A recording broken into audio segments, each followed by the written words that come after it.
Shalom les amis, Shavua Tov. Shavua Tov à tous et à toutes.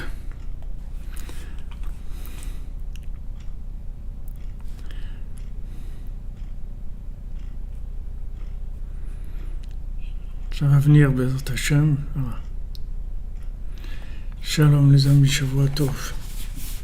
Que de bonnes nouvelles, Bezat Hashem. Et une bonne santé pour tous ceux qui ont besoin.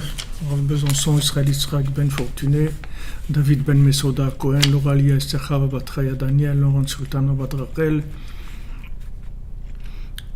Ruchama Bat Esther, la Yeshuot, Bezat Hashem, tous ceux qui ont besoin. Voilà, je voulais vous présenter un nouveau livre que mon épouse vient de sortir. Alors c'est un livre qui vous raconte un petit peu la vie des Breslevers de la génération d'avant, c'est-à-dire ceux qui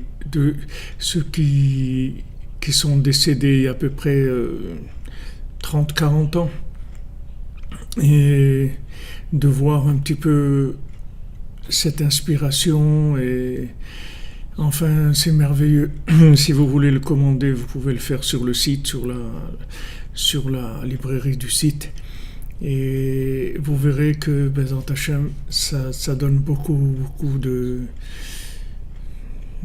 ça ouvre beaucoup le cœur. Bezat Hashem, voilà, il vient de sortir il y a moins d'une semaine, et Bezat Hashem, on espère que ça va porter ses fruits. Comme Rabbi Nathan, il dit dans l'écouter à la route qu'avec l'histoire des Breslevers, on peut faire tchouva au monde entier, Bezat Hashem.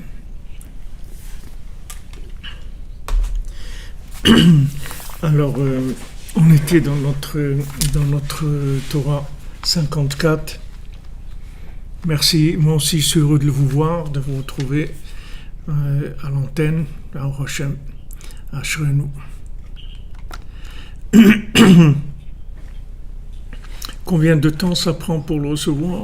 Environ une semaine en dehors d'Israël, et en Israël quelques jours. Voilà, Betzlacha. Oui, 6 mois de dos. Je sais pas, ma femme, elle voulait que ça soit moi. Hein? Ça, c'est de dos, ça va. C'est pas vrai. Si vous m'avez reconnu de dos, ça veut dire que vous me connaissez bien, quoi.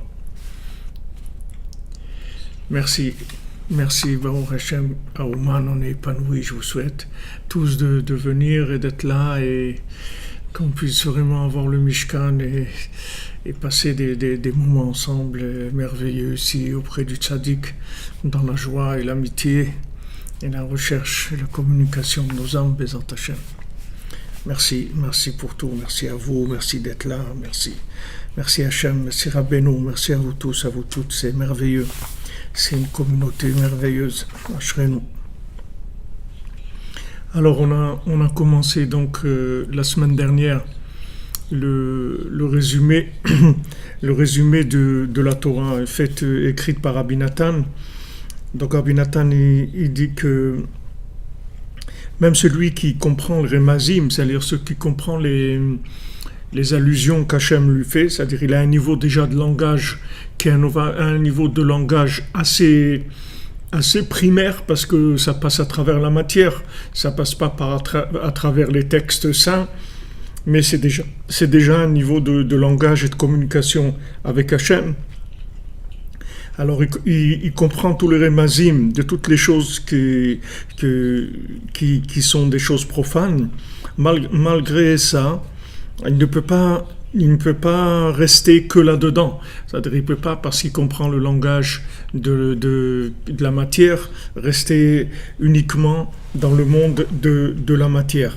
Il doit aussi faire en sorte d'avoir de la retenue par rapport à ça, Les stapek rak be'echachiyut, là aussi, avec la matière, il doit n'utiliser de la matière que ce dont il a besoin, ce qui lui est nécessaire.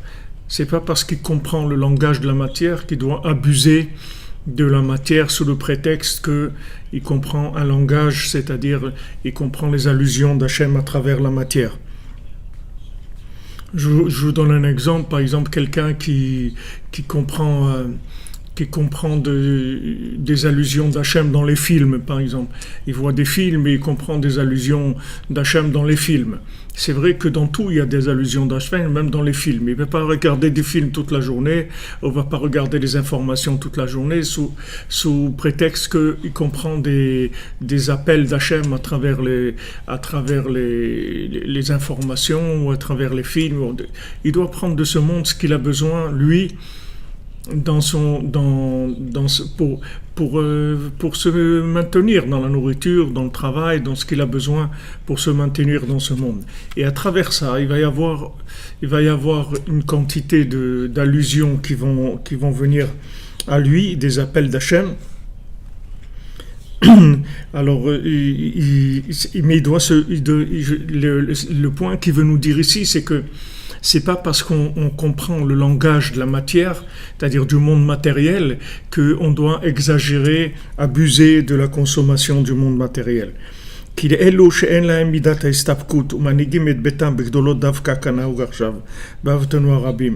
Alors maintenant, ceux que maintenant, ils n'ont pas de retenue et ils vivent dans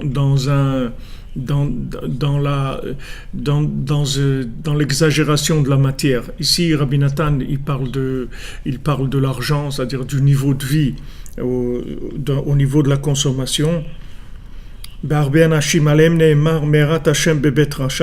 Donc sur eux, il est dit que il y a la klala, la malédiction d'Hachem dans la maison du mécréant. Parce qu'il leur manque toujours quelque chose, comme c'est écrit Beten Rechaim Tersar, c'est-à-dire que celui qui cherche la consommation, il sera toujours frustré et il lui manquera toujours des choses.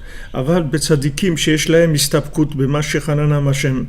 Mais les tzadikim, que eux, ils ont de la retenue, et ce que Hashem leur a donné de façon miséricordieuse, ils sont contents. Ils se contentent de ça, ils sont contents. Tzadik ochel isvo anafsho, comme l'écrit le tzadik, lui, il ne mange que pour rassasier son âme.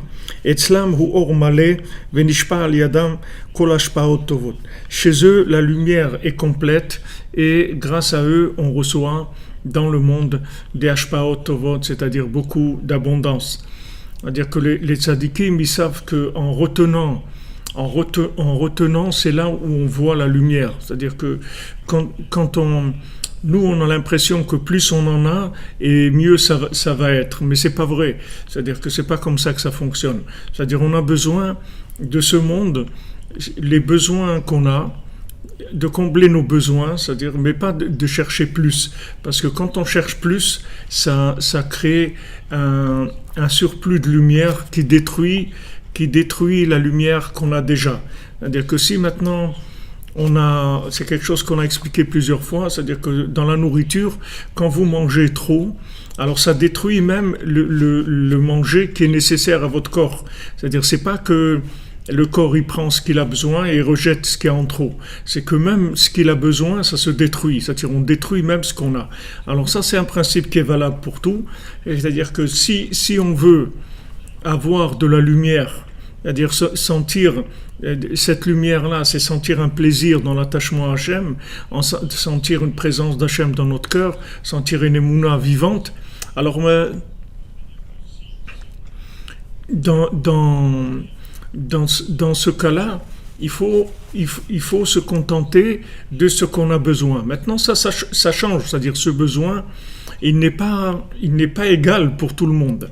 Et ça change. On voit dans les contes de Rabbi Nachman, dans le Baal Tfila, dans le maître de prière, je crois que ça s'appelle en français, le Baal Tfila, on voit que quand il rapprochait les gens, il leur donnait à tous des prières qu'il avait préparées, c'est-à-dire de l'écouter de Philot, ça il leur donnait à tous pour faire des prières. Mais maintenant, chacun, il le dirigeait d'après ce qu'il avait besoin. Il y avait des gens qui étaient, par exemple, habillés très simplement. Il y avait des gens qui avaient besoin d'être habillés avec des habits qui étaient en or, des habits très, très chers. Alors il leur donnait ça, chacun selon ce qu'il avait besoin. C'est-à-dire qu'il ne faut pas non plus rentrer une espèce de frustration par rapport à ce qu'on a besoin. C'est une recherche. Il faut pas avoir honte si on a besoin d'avoir des habits qui sont beaux, parce que quand on a ces habits qui sont beaux, on est bien dans notre peau, on se sent bien. Alors ça veut dire qu'on a besoin de ces habits-là. Il y a des gens qui n'ont pas besoin. Il y a des gens qui s'habillent. Peu importe comment ils sont habillés, ça ne les dérange pas du tout. C'est pas quelque chose qui les... Mais il y a des gens, s'ils sont habillés comme il faut, alors comme il faut, c'est-à-dire que comme eux, ils ressentent qu'ils sont bien, il faut être bien dans sa peau. Voilà. Mais il faut pas exagérer. Donc ça demande un certain niveau de vérité, un certain niveau de recherche aussi, de ne pas se rouler. Mais sur ça aussi, on peut demander à Hachem, on peut prier, on peut demander à Hachem de ne pas se rouler, de savoir si quelqu'un a besoin, d'une maison plus grande, il peut pas vivre dans un studio ou dans un 2 pièces, il a besoin d'une maison plus grande. Alors il a besoin d'une maison plus grande, c'est son fonctionnement en lui. Il n'y a pas une norme.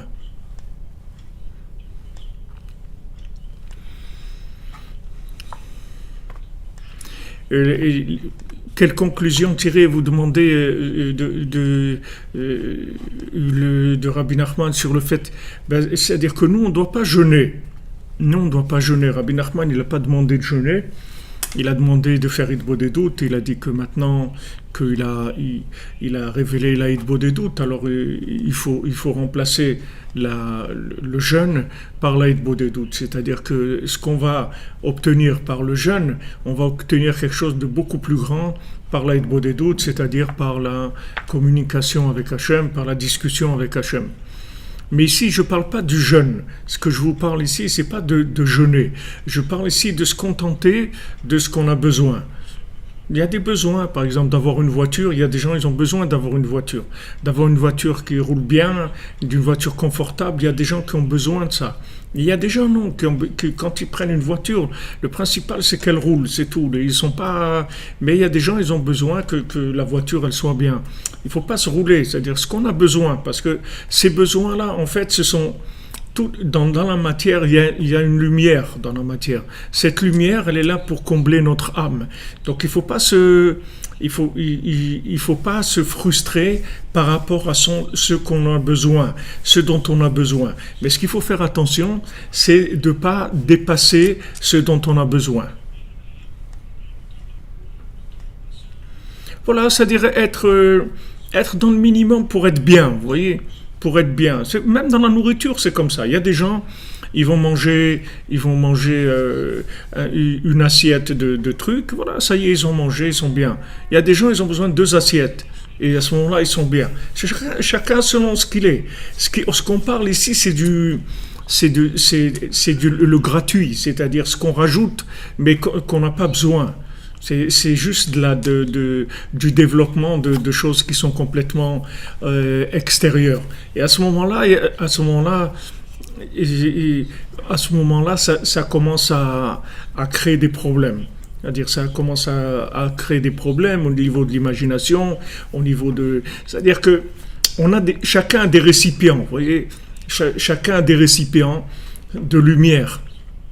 Ces récipients, ils sont énormément développés et compliqués. Il y a beaucoup de choses dans les récipients. Là, les récipients par rapport à la lumière de la nourriture, par rapport à la lumière de la connaissance, par rapport à la lumière de la prière, par rapport au rapport avec autrui. Il y a des gens, ils ont besoin d'avoir beaucoup d'amis. Il y a des gens qui ont besoin d'être plutôt un peu seuls.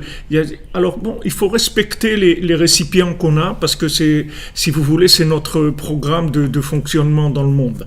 Il faut respecter ces récipients, mais ce qu'il faut faire attention, c'est ne pas être en dessous, mais ne pas être en dessus aussi, parce que tout ce qui est en dessus, ça va entraîner des problèmes. Alors Rabbeinu il dit, Afilou, Rabbeinu l'a dit dans la Torah, et si Rabbi Nathan le rapporte, Afilou mizay stapkut, gufan tzarich leafrish litzdaka, va dezen ase yichud ben tzadik letzet Israël, comme voir bifnim. Donc maintenant, même dans ce qu'on a, qui est nos besoins vitaux, si vous voulez, puisque c'est ça qui nous donne notre vitalité. Donc, on a comblé nos besoins. Maintenant, même de ça, il faut s'habituer à donner, c'est-à-dire à donner de la tzedaka de ça, c'est-à-dire à en faire profiter les autres, à faire profiter les autres de ce minimum qu'on a déjà. C'est-à-dire que ça va nous créer un certain manque, comme si par exemple vous devez vous rendre quelque part et quelqu'un vous demande de l'accompagner, alors bon, vous allez perdre un quart d'heure ou une demi-heure pour accompagner cette personne, ça vous allez le prendre sur vous, c'est-à-dire que c'est quelque chose que vous allez vous prendre sur votre fonctionnement, parce que vous avez besoin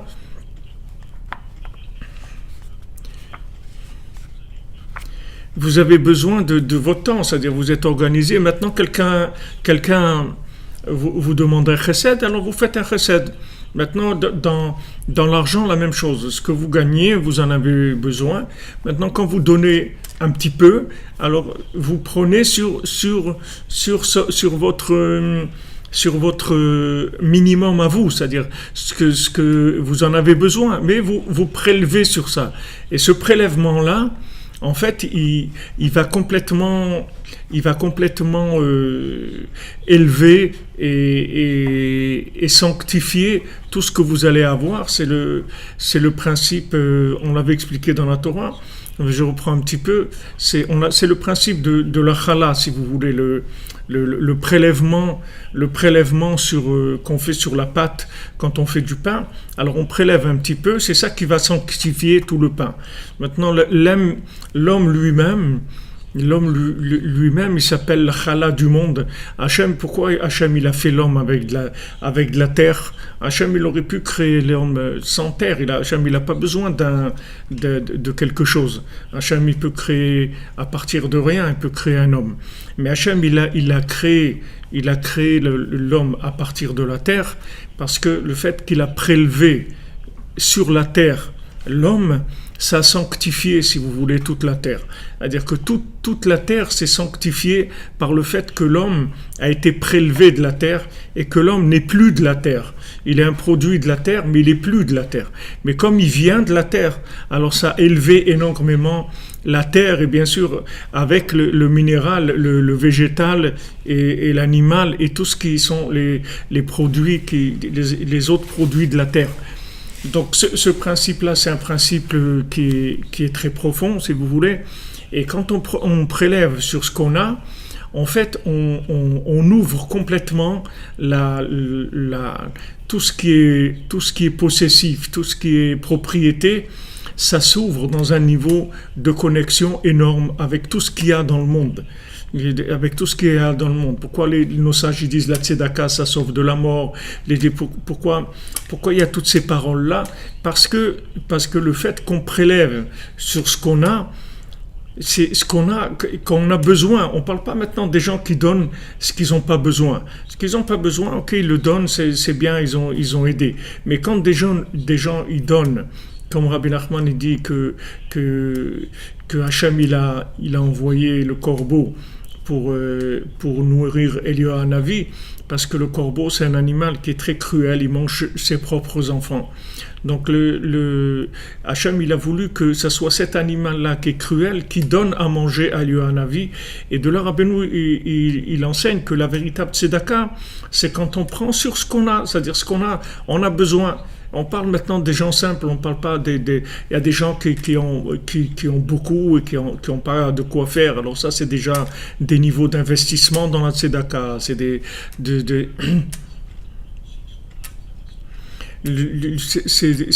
déjà des investisseurs dans la tzedaka, c'est un niveau, c'est autre chose, un autre domaine. Mais on parle des gens moyens qui vivent normalement. Alors eux, quand ils prélèvent quelque chose, c'est sûr que quelque part, ça va un petit peu leur manquer. Alors ce prélèvement-là, il s'appelle prélèvement parce que justement,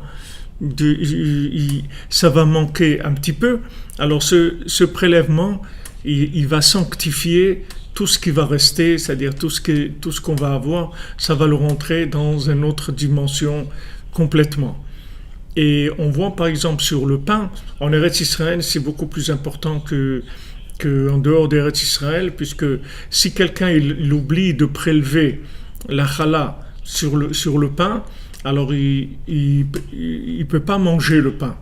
Et par exemple, avant Shabbat, il a fait ses chalotes pour Shabbat, mais il a oublié de prélever. Et puis, Shabbat, il ne pourra pas les manger.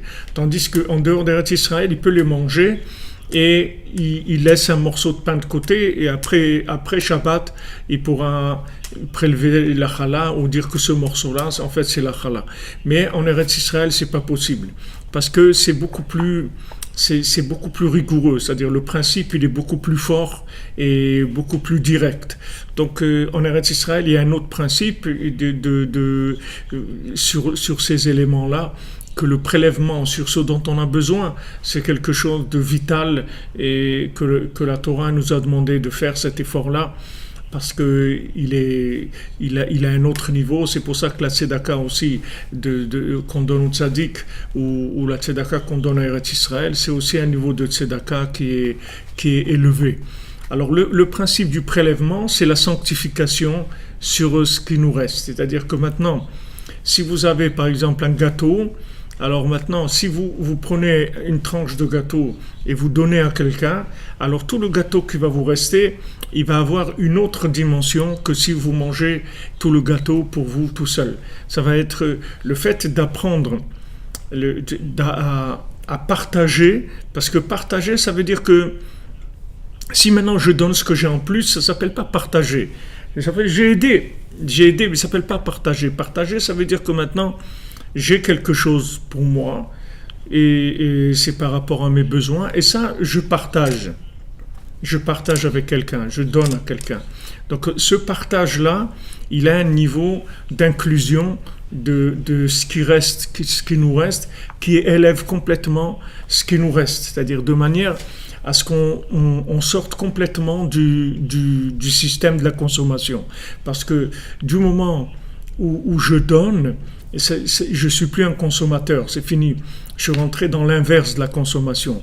Même si je regarde 90% pour moi, mais le fait que j'ai donné de ce dont j'ai besoin, ça va sanctifier les 90% qui s'appellent plus de la consommation. Parce que si je suis capable de partager, ça veut dire que je ne suis pas un consommateur. Ça veut dire que je ne suis pas un consommateur. Si je suis capable de partager, d'aider les autres, chacun avec ce qu'il a. On peut partager son temps, on peut partager sa connaissance, on peut partager son affection, on peut partager son savoir-faire, son expérience. Tout ce qu'on peut partager, ça montre qu'on n'est pas des consommateurs. Parce que les consommateurs, ils ne partagent pas. Au contraire, ils exploitent au maximum ce qu'ils ont pour eux. Ils l'exploitent au maximum. Ils exploitent la connaissance, ils vont faire payer les gens pour leur connaissance, ils exploitent tout. Tout ce qu'ils peuvent exploiter, ils l'exploitent. Mais si maintenant on partage avec les autres, on est dans un niveau de réparation, de connexion et de sanctification des éléments qu'on a entre les mains. Donc tout ça, on l'avait développé quand on a étudié la Torah, ce principe-là. Alors Rabbi Nathan il dit maintenant les gens simples qui n'ont pas l'esprit pour comprendre les allusions d'Hachem, alors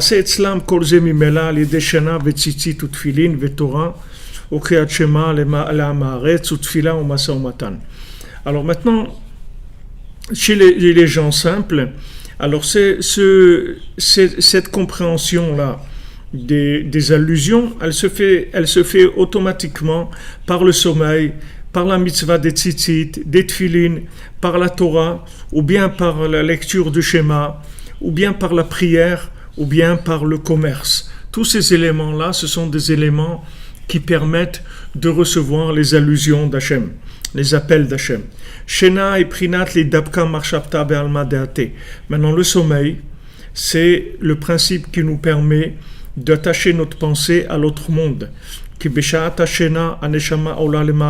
Parce que lorsqu'on dort, l'âme monte vers le haut, puisque maintenant on perd la conscience, ça veut dire c'est un soixantième de la mort, c'est-à-dire que notre âme, elle quitte notre corps, disons toutes les parties élevées de l'âme, elle quitte le corps, il reste juste une partie minimum pour le fonctionnement de la vie animale du corps, et donc elle va monter dans les mondes supérieurs. Tfilin hiprinat agdalat asechel avin armazim anal. Maintenant les tfilin, quand un homme il met les tfilin, c'est pour pouvoir faire grandir son esprit, pour pouvoir comprendre les allusions d'Hachem. Tzitzit hiprinat tzimtzum. Les tzitzit c'est le tzimtzum, c'est-à-dire le principe du tzitzit qui est le principe aussi du vêtement. C'est la contraction des éléments. Quand on s'habille, on couvre notre corps. Ça montre la pudeur, si vous voulez, le fait que quelqu'un il se couvre, il couvre son corps, c'est une contraction de la lumière. Ça montre que la personne elle cherche pas à exagérer dans la consommation.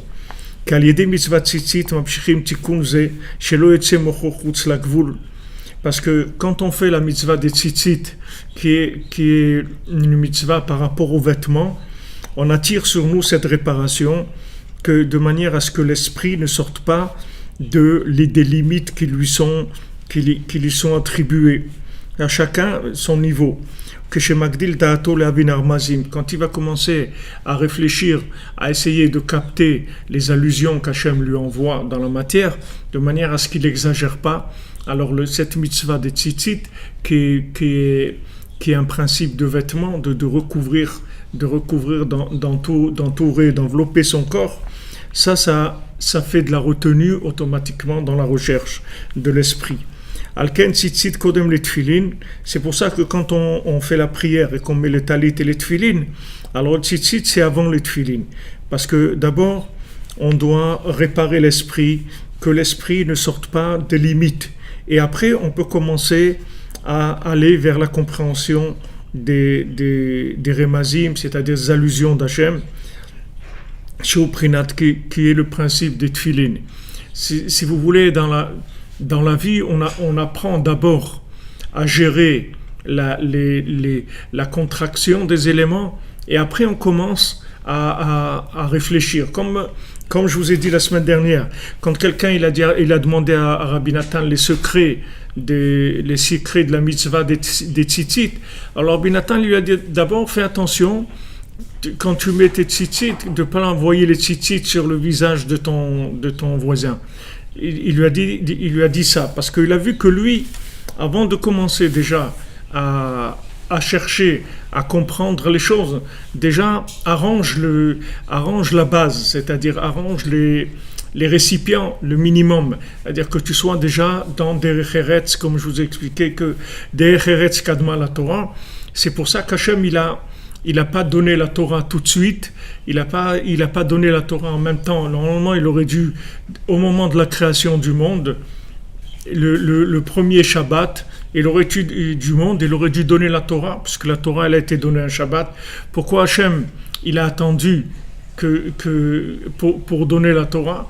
Parce que Hachem il voulait que l'homme d'abord vive dans le Derech Eretz, qu'il apprenne à gérer déjà la matière en fonction du respect de la matière elle-même, des rapports avec la matière, des rapports avec les êtres humains, les animaux, le végétal, le minéral, un rapport déjà un rapport minimum avec ces choses-là. Ensuite, on va commencer à révéler l'esprit qui se trouve dans les choses. Mais si maintenant il n'y a pas déjà un respect dans le binaire, dans le fonctionnement de ce monde, dès qu'on va toucher l'esprit, c'est sûr que ça va créer des dégâts. Parce que si on n'a pas le minimum de respect, on ne peut pas passer à autre chose. On ne peut pas passer à l'esprit. S'il n'y a pas de respect de la forme, on ne peut pas passer à l'esprit. Vous voyez, Shabbat, dans Shabbat, il y a Shamor Vezachor. Dans Shabbat, on dit il y a la Shmira du Shabbat, c'est-à-dire garder le Shabbat, ne pas faire de travaux. Et il y a Zachor qui est la mémoire, qui est la connexion à l'infini. Mais le principal du Shabbat, c'est la shmira du Shabbat. C'est-à-dire quand on parle de quelqu'un qui garde Shabbat, on parle d'un shomer Shabbat. Parce que si quelqu'un ne garde pas la forme du Shabbat, il n'a pas le respect de la forme du Shabbat, il ne peut pas avoir l'esprit. Ça c'est dans... Tout est comme ça. C'est-à-dire que maintenant, c'est exactement pareil par rapport au tzaddik. Il s'est expliqué dans les Sfarim que quand ils ont dit Ish Moshe, ils ont dit l'homme Moshe, on ne sait pas ce qui lui est arrivé. Quand Moshe est monté, il est resté 40 jours avec Hachem, il est redescendu après avec la Torah. Donc quand il est resté 40 jours, les gens ils ont commencé à s'impatienter, il y avait une erreur de calcul, etc. Ils ont posé des questions, mais qu'est-ce qui se passe? Ils ont dit, et l'homme Moshe, on ne sait pas ce qui lui est arrivé. Pourquoi ils ont dit l'homme Moshe? Parce que à ce moment-là, ils voulaient pas considérer Moshe comme un homme divin. Ils voulaient considérer Moshe comme un homme comme eux. Bon, ok, c'est lui qui s'est occupé de nous faire sortir d'Égypte. C'est un guide, disons, comme qui a ouais, le respect de la forme, c'est la halakha. Oui, c'est la halakha, mais c'est le derech eretz aussi. Le derech eretz, il vient avant la halakha, avant les règles même de halakha. Le derech eretz déjà. C'est-à-dire que maintenant, eux, ils ont dit, ouais, Moshe Rabbeinu, Moshe Rabbeinu, bon, c'est un guide qui a été choisi pour nous faire sortir d'Égypte et tout. Mais ils ont enlevé le côté surdimensionnel qu'il avait, c'est-à-dire le côté divin, ils l'ont enlevé. Donc quand ils ont enlevé ça, en fait, c'était la porte ouverte pour pouvoir interpréter les choses comme ils le voulaient eux, par rapport à leur désir à eux. Eux, ils avaient envie de faire la fête, de faire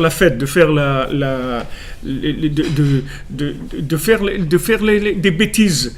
Maintenant, si jamais ils avaient gardé la considération de Moshe Rabbeinu comme un homme divin, ils n'auraient pas pu faire ces bêtises-là. Parce que la lumière de Moshe Rabbeinu, elle serait restée avec eux, uniquement par le fait qu'ils respectaient l'homme dans sa dimension divine. Mais quand ils ont dit cet homme-là, Moshe, pourquoi ils ont dit cette expression-là? Ish Moshe, l'homme Moshe, on ne sait pas ce qu'il est devenu, parce qu'ils ont voulu le descendre au même niveau qu'eux et dire que en fait c'est un homme qui est comme nous, et voilà, bon, ok, maintenant, ça fait 40 jours qu'il est au ciel, sans manger, sans dormir, sans boire, sans rien. C'est un homme comme toi. Tu peux rester, toi, 40 jours. D'abord, tu peux monter au ciel. Tu peux même pas monter sur la terrasse de ta maison, tu vas monter au ciel. Où tu vas monter?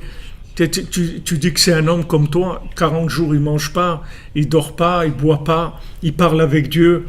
Et tout ça, tu le réduis. Tu dis, c'est un homme Moshe, tu veux le rendre commun des mortels, comme toi. Tu veux le rendre comme toi. Et avec ça, ça te permet après de faire des bêtises comme tu veux. Alors maintenant, pour le tzaddik, c'est la même chose. Les gens ils disent Rabbi Nachman. Ouais, ok, Rabbi Nachman, bien sûr, c'est un grand... Non, c'est pas un grand. Rabbi Nachman, c'est c'est pas un. C'est pas la même chose. On dit pas Rabbi Nachman, c'est un grand. Rabbi Nachman, c'est le tzaddik de la génération. Si tu le considères comme ça, alors tu vas voir que son enseignement, il va être complètement autre chose. Mais si tu dis c'est un, alors ok. Pourquoi tu dis c'est un? Parce que quand tu dis c'est un, alors il y en a un autre encore, et il y en a un autre. Et après, qu'est-ce que tu fais? Tu cuisines, tu fais ta salade comme tu as envie de la faire. Parce qu'après, ça devient une salade maison. C'est une salade maison. C'est-à-dire que tu prends là où tu veux, ce que tu veux. Comme les gens disent, non, moi je prends le bien partout. Moi j'étudie un peu partout et voilà, je prends le bien partout. Ça veut dire, c'est toi le patron. C'est toi le patron. Mais à Selech Harav, quand la Torah elle te dit, fais-toi un maître, alors c'est autre chose complètement. Fais-toi un maître, il y a un maître. Mais c'est toi qui le fais, le maître. Lui t'a annoncé déjà ce qu'il est. Maintenant, toi, tu dois le faire par rapport à toi. Toi, tu peux le considérer comme le maître, de la génération, et tu peux le considérer comme tu veux. C'est à toi de décider. Si tu veux, tu le considères comme étant le maître de la génération. Sinon, tu peux le considérer comme étant un rave. C'est intéressant. Oui, justement, Rabbi Nachman, il parle de ça aussi. C'est intéressant. Non, c'est pas intéressant. C'est pas intéressant.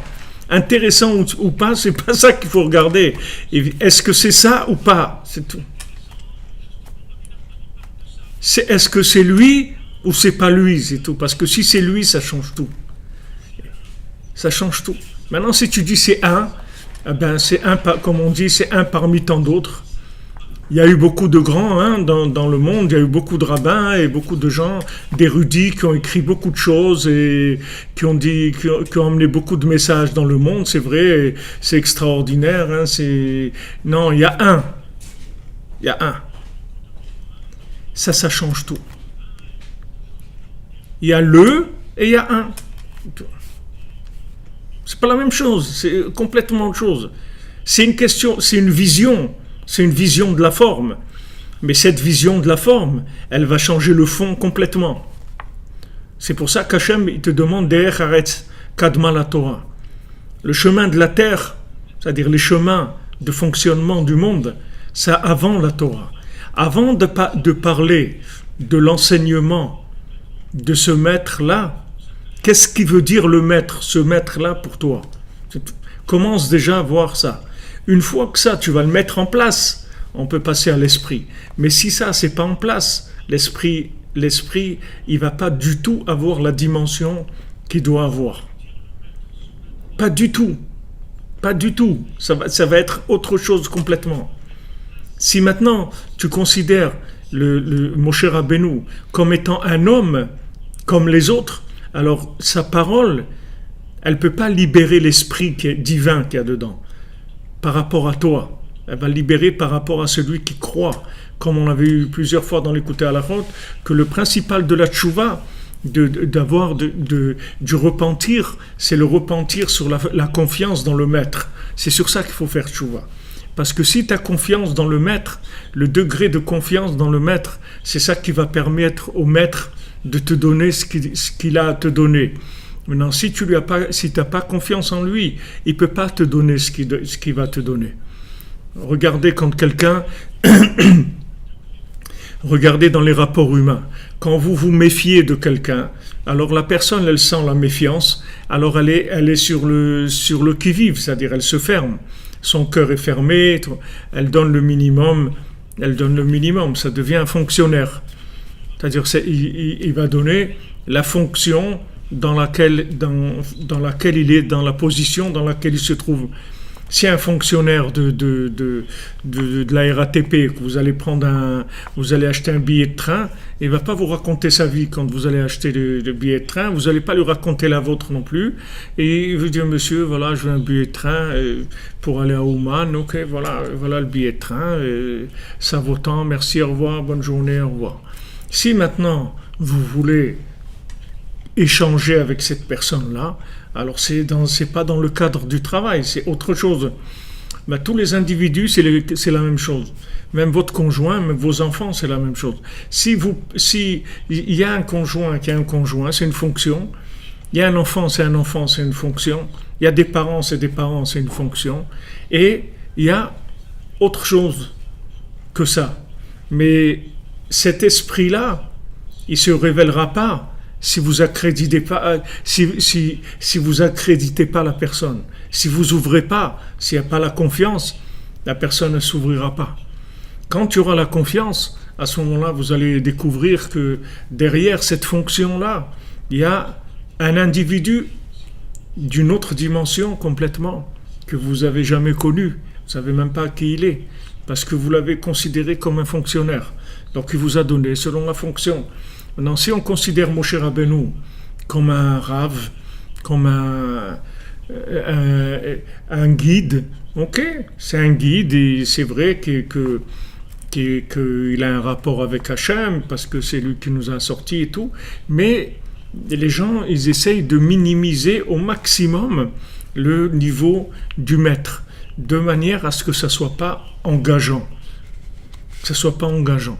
Parce que si maintenant ils élèvent le niveau du maître, au niveau de Tzadik Yesod Olam, au niveau de Moshe, parce que les Tzadik Yesod Olam qu'il y a eu dans le monde, c'est tous c'est tous Moshe Rabbeinu qui est revenu 5 fois.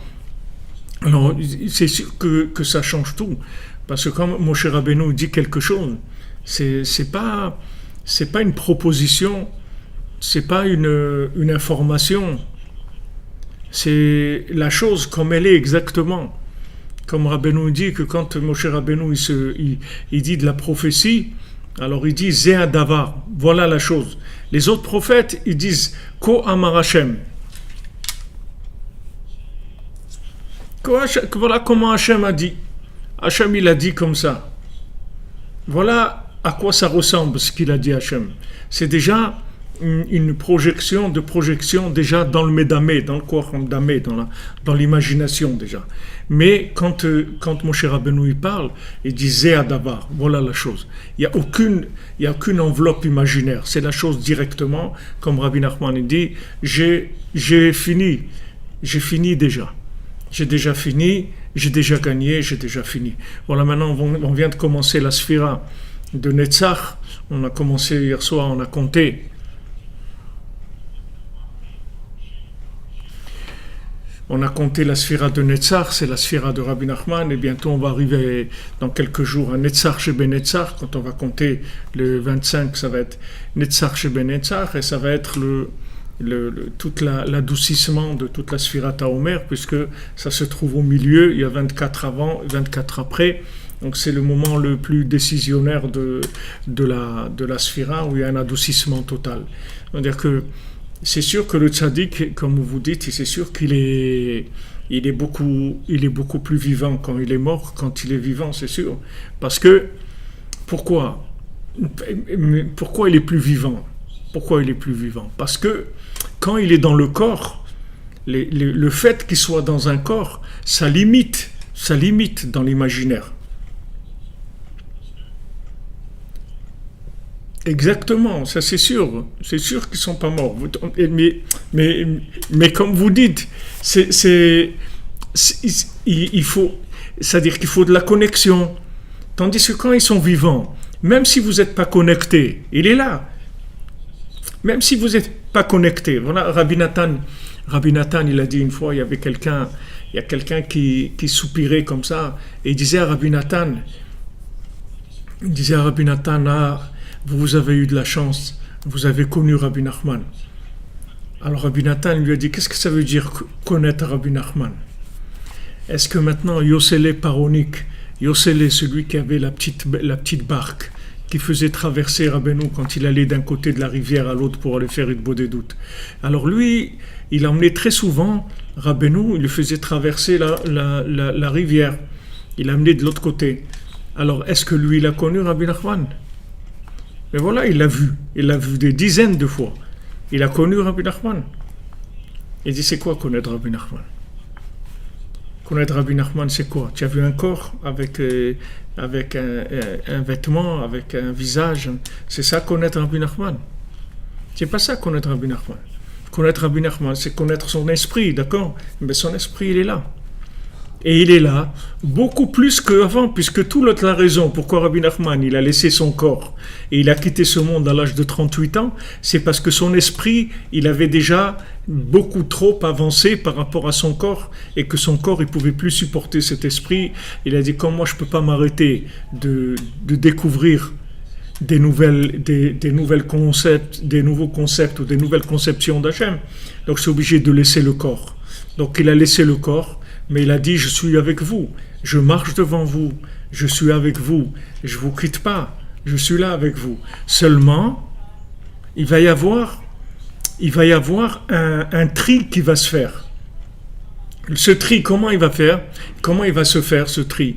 Ceux qui étaient là pour fêter, pour faire la fête avec Rabbi Nachman, pour être là et pour dire le rave, le truc et tout, on va fêter, allez, On va faire la fête ensemble avec le Rav. Ouah, j'étais chez le Rav, on a fait la fête et trucs.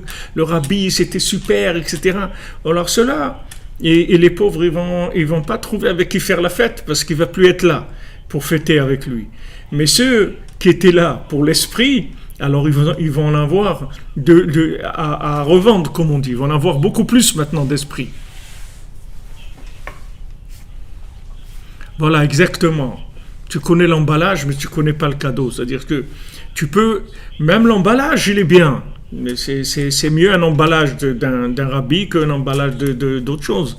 Mais tu n'as pas commencé t'as pas commencé à goûter. Tu sais pas qui c'est. C'est pour ça que Baruch Hashem, aujourd'hui, ce qui est merveilleux dans cette transmission virtuelle, qu'on est là ensemble, mais il n'y a pas de corps. Parce que s'il y avait le corps, si on était maintenant tous là, je ne sais pas combien on est, 100 et quelques là, si on était tous dans une pièce ensemble, l'échange ne serait pas du tout la même chose.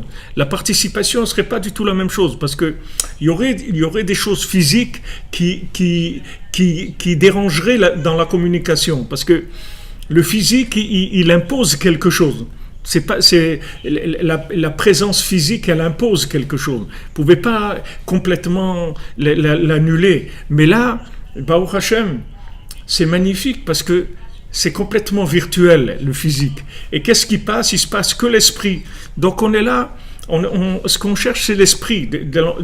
On n'est pas en train de faire du cinéma. On cherche l'esprit, c'est tout. C'est ça qui nous... Tandis que maintenant, s'il y a une présence physique, alors il y a les gens, comment ils sont habillés, comment ils sont coiffés, comment les lunettes qu'ils ont, la façon de parler, leurs trucs, etc. Tout ça, c'est des choses qui brassent énormément d'énergie et qui détournent énormément l'esprit. Tandis que là, vous êtes dans l'esprit, c'est tout. Celui qui cherche pas l'esprit, celui qui cherche le cinéma, il va rien faire ici. Il va s'en aller. Il va préférer aller se promener à Disneyland. Il a rien à faire. Parce que il va pas avoir la satisfaction. Alors ça, c'est la même chose. C'est-à-dire le fait que maintenant le tzaddik, il a quitté l'enveloppe matérielle, l'enveloppe physique, ça va déranger beaucoup de gens. Et ça va faire un tri. Ça va faire un tri. Dans la marloquette, c'est la même chose. Rabbeinu dit que le fait que maintenant, Moshe Rabbeinu, il a cassé les premières tables de la loi. Alors Hachem, il lui a dit merci, et quand il a donné les deuxièmes tables, alors dans les deuxièmes tables, il y avait quelque chose d'extraordinaire qu'il n'y avait pas dans les premières. C'est que les premières, elles ne permettaient pas d'oublier. C'est-à-dire que si maintenant, quand Hachem il a dit quelque chose avec les premières tables, alors l'oubli, il était impossible. C'est-à-dire que les gens, ils étaient complètement dominés et possédés par la parole divine. C'est-à-dire qu'il n'y avait plus la possibilité de bouger. Mais le fait maintenant qu'il y a eu toute cette situation-là, qui a fait que Moshe Rabbeinu a cassé les premières tables, qu'est-ce qui s'est passé? Dans les deuxièmes, il y a eu l'oubli. Alors l'oubli, ça a permis d'éjecter, ou bien pas éjecter, mais mettre de côté pour l'instant, les gens qui n'étaient pas encore au niveau de s'engager. Donc ça leur laisse le libre arbitre et ils peuvent faire ce qu'ils veulent. Ils peuvent faire ce qu'ils veulent parce que il n'y a pas on n'oblige personne. C'est-à-dire c'est quelqu'un qui veut chercher, il cherche. Il veut pas chercher, il cherche pas. Quand il viendra, ça viendra à son moment. Mais les premières tables, c'était pas comme ça.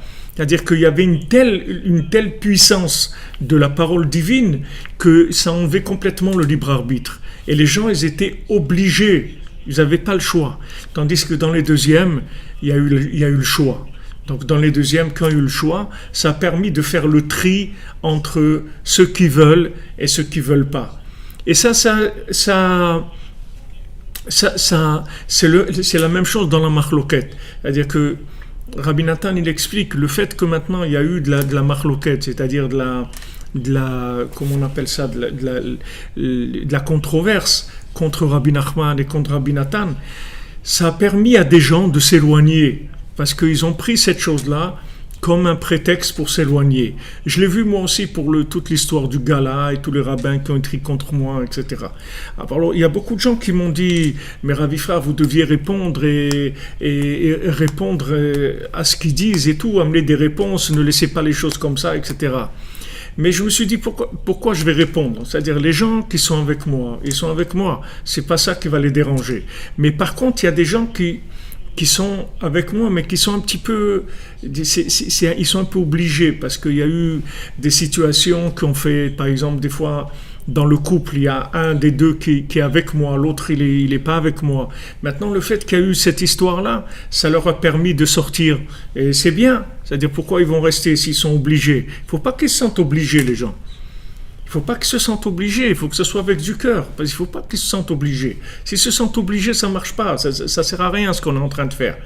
C'est ça qui est extraordinaire. Alors maintenant, quand il y a de la controverse, en fait, ça éloigne les gens qui sont mitigés. Vous voyez, les gens qui ne sont pas, comme on dit, mi-figue, mi-raisin, alors ça les fait sortir. En tout cas, ça leur ouvre une porte, ils peuvent sortir. Et parce que les gens qui sont dedans, ça leur fait rien du tout, ça les dérange pas du tout. C'est quelque chose, ils se sentent pas concernés par ça. Donc maintenant, je dis, si moi je réponds aux gens et que je dis aux gens, voilà, non, mais c'est pas vrai, truc. Alors qu'est-ce que je vais faire? Je vais encore obliger ces gens-là à rester. Mais c'est pas gentil de faire ça. Pourquoi? Il faut laisser les gens. Il faut laisser chacun faire son choix dans sa vie. Il faut laisser les gens libres. Il y a des gens qui ne sont pas au niveau maintenant de pouvoir accepter une vérité pareille. Et la vivre, ça les dérange dans leur vie même familiale ou professionnelle ou leur conception de la vie, etc. Des Ravi Frères, ils parlent de l'Aïd-Bodedut et de Chatzot et de Ouman et trucs et tout. Et des fois, ça peut déranger dans la vie. La personne, elle n'est pas prête à ça encore. Donc ça les oblige un peu. Donc maintenant, cette controverse, elle permet de faire le tri. Elle va d'un côté renforcer plus ceux qui sont dedans et ouvrir la porte de sortie à ceux qui pour l'instant, ils doivent aller vers la sortie ou être en stand-by ou chercher autre chose ou faire ce qu'ils ont à faire. Donc tout ce principe, si vous voulez, c'est un principe général. Vous pouvez l'appliquer partout comme ils disaient en Maroc, en arabe, Sidi ala Siba. Il dit Sidi ala Siba, ça veut dire monsieur, il cherche un prétexte. C'est-à-dire que maintenant il a trouvé un truc, alors il cherche un prétexte. Même la Torah, elle dit ça. Elle dit que quelqu'un s'est marié avec une femme et maintenant il vient, elle lui plaît pas et tout, il est pas content, alors il commence à trouver des trucs, il dit ouais, mais parce qu'elle était pas pure, etc. Alors quand il essaye de la salir à elle, parce que lui il a un problème, alors il essaye de salir les autres. Ça, c'est un principe connu. Il y a des gens, ils vont essayer de vous salir. C'est pas parce que, Chas v'Shalom, vous avez un problème. Vous avez aucun problème. Mais comme maintenant, ce que vous représentez, la vérité que vous représentez, elle les dérange, alors ils vont essayer de vous salir. Ils vont essayer de salir l'image. Mais c'est que l'image. Comme on dit salir l'image. C'est que l'extérieur qui vont salir. L'intérieur, il est insalissable. Vous pouvez jamais salir l'intérieur d'une personne. Mais les gens qui cherchaient un prétexte pour s'éloigner de cette personne-là, voilà, ils ont une carte, ils ont le feu vert, ils peuvent y aller. Ça c'est très important. Voilà, de la mauvaise foi, exactement. Les gens qui sont de mauvaise foi. D'ailleurs, c'est très bien ce que vous dites, parce que maman, c'est la mauvaise foi, c'est-à-dire qu'il n'y a pas la émouna, il n'y a pas d'émouna. Alors ça permet aux gens de sortir. Les gens qui étaient là pour la fête, pour faire la fête avec Rabbi Nachman, eh bien maintenant c'est dommage parce que il n'est plus là pour faire la fête avec vous. Mais par contre, ceux qui étaient là pour s'inspirer de lui, il est là 1000 fois plus que quand il était vivant. Et 10 000 fois plus même. Et chaque jour, il est de plus en plus là. Et chaque jour, il envoie de plus en plus de réparations dans le monde. Et d'inspiration et de connexion à Hachem. Et de délivrance de l'âme. Chaque jour, de plus en plus. Mais ça demande la émouna. Et cette émouna, c'est pas quelque chose que vous pouvez traduire avec des mouvements extérieurs. Donc, si vous voulez le respect du niveau de l'individu, c'est-à-dire le nom qu'on va donner à l'individu, dans quelle case on va les placer, c'est ça qui va donner la suite des éléments. Si maintenant Rabbi Nachman, quand ses élèves une fois sont venus chez lui, Alors ils avaient discuté avant d'arriver. C'était les premiers élèves qui commençaient à se rapprocher de Rabbi Nachman. Alors, en discutant, alors il y en a un qui dit, ouais, Rabbi Nachman, il est très grand, il est comme Moshe Rabbeinu. Alors un autre il dit, moi je dirais pas tant, moi je dirais qu'il est comme un Tana ou un Amora de l'époque du Talmud, que s'il était parmi eux, ça aurait été parmi les plus grands.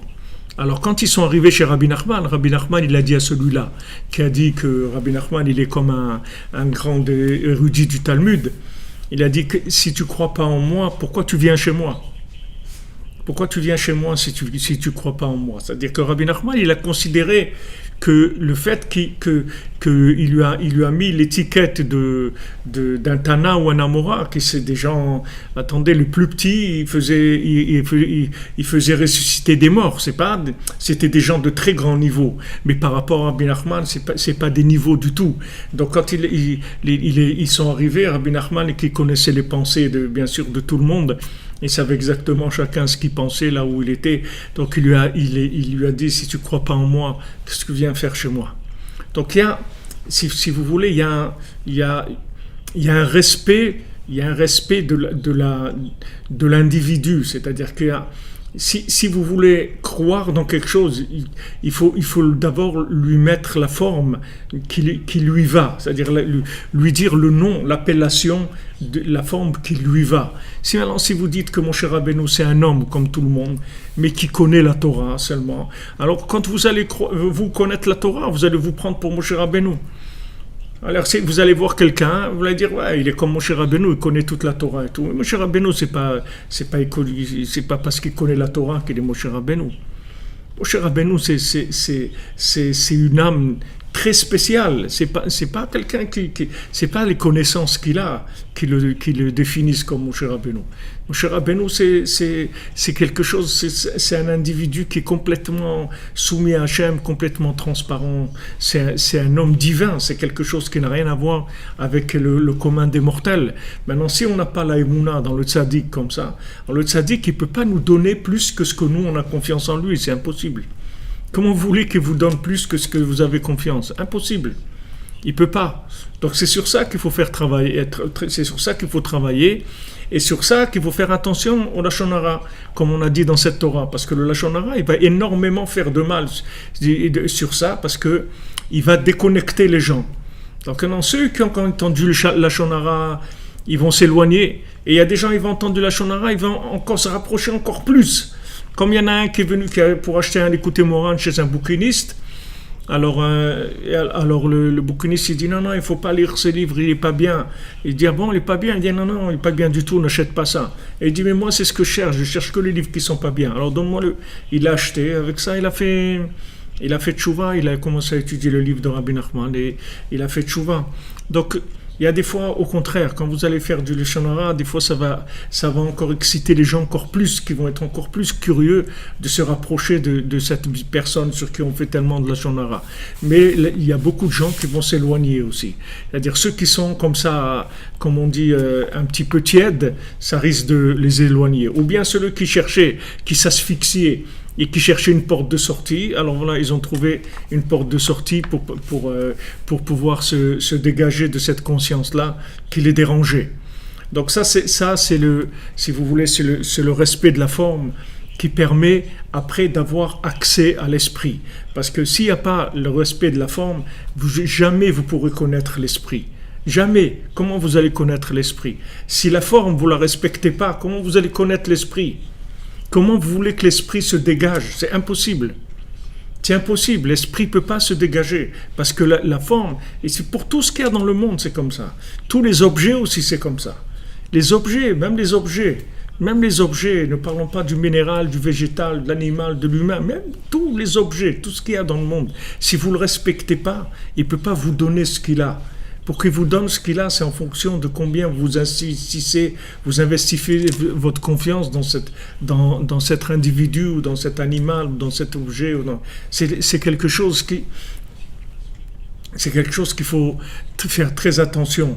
Il faut faire très très attention, parce que malheureusement, si quelqu'un il respecte pas ça, alors il passe à côté de beaucoup de choses. Et en fait, ce qu'on connaît de Rabbeinu, c'est Rabbeinu dit nous librem li, donnez-moi votre cœur. Et moi, je vais vous conduire dans des chemins comme vous pouvez même pas imaginer que ça existe. Mais donnez-moi votre cœur, c'est-à-dire faites-moi confiance. Et vous allez voir, je vais vous emmener dans des choses extraordinaires. En tout, ce qu'il faut prier, c'est sur ça, pour avoir la confiance dans le tzaddik et prier pour que tout le monde aussi, Bezrat Hashem, que le monde entier, il ait la confiance dans le tzaddik, parce que c'est de ça que dépend toute la Géoula. S'ils avaient eu confiance dans Moshe Rabbeinu, c'est écrit, alors Moshe Rabbeinu n'aurait pas frappé le rocher. Et s'il n'avait pas frappé le rocher, il serait rentré en Eretz Israël, ça aurait été lui Mashiach et tout aurait été réglé pour toute l'humanité. Mais ils n'ont pas eu confiance en lui. Ils avaient tout le temps des nerfs avec lui, etc. Ils croyaient que c'était un patron qui voulait s'imposer avec la connaissance qu'il avait et autres. Ils avaient toutes sortes de choses négatives parce que le Yetzer Hara, il est poussé vers la sortie, parce qu'avec Moshe Rabbeinu, il ne pouvait pas se remplir le ventre de bêtises. Donc, il n'y avait pas la place à toutes ces bêtises, ça les frustrait, ils se sentaient de la pression, etc. Et donc, ils n'avaient pas tellement confiance en lui.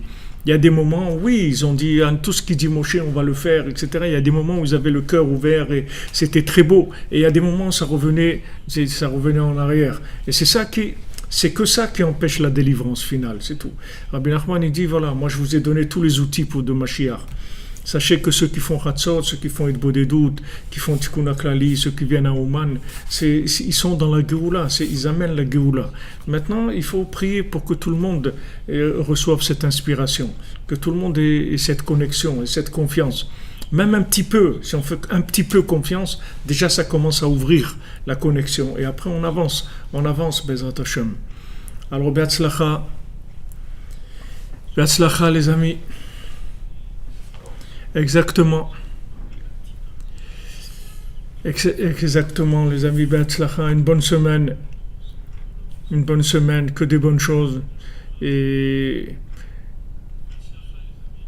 que Bezrat Hashem, tous les gens qui ont des manques, que ces manques-là ils soient comblés dans la facilité, dans la joie, qu'il y ait de la santé, que de la parnassa, du mariage, Bezrat Hashem, des enfants, du bonheur, du shalom, de la joie de vivre, du bien-être, de la confiance en soi et de la confiance dans Rabbi Nachman, que Rabbi Nachman il nous garde avec lui et qu'il ajoute des gens dans le sac qui remplissent plus le sac. Qui remplissent le sac. Il y a de la place encore pour beaucoup de gens.